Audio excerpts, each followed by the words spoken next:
ડીઝલના અછતના માહોલ વચ્ચે પરેશાન છે ખેડૂતો।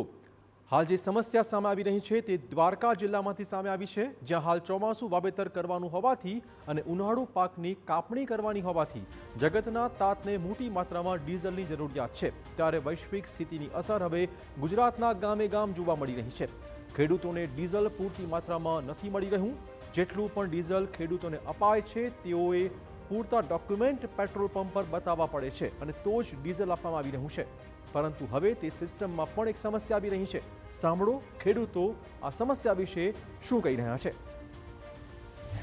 અમે ખંભાળીએ ડીઝલ લેવા આવ્યા છે, અત્યારે અહીંયા મળતું નથી અને પેટ્રોલ પંપ વાળા એમ કહે છે કે ભાઈ 7/12 ને આરસી બુક અને આધાર કાર્ડ એક જ નામના હોય તો જ ડીઝલ મળશે। હવે ટ્રેક્ટર છે બાપાના નામનું અને આરસી બુક છે મારા નામની, તો હવે અમારે ડીઝલ લેવા ક્યાં જાવ?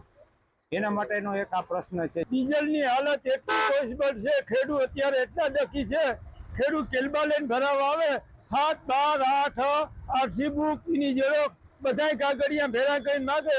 ફાધરના નામનું ટ્રેક્ટર હોય તો બાપાની 70 વર્ષની ઉંમર હોય તો એને હાજર રહેવું પડે। આવી ગંભીર હાલત છે ખેડૂતોની। સરકારી નિયમો અને કાગળિયાઓની માથાકૂટ વચ્ચે સામાન્ય ખેડૂત અત્યારે ડીઝલ મેળવવા માટે રઝળી રહ્યું છે।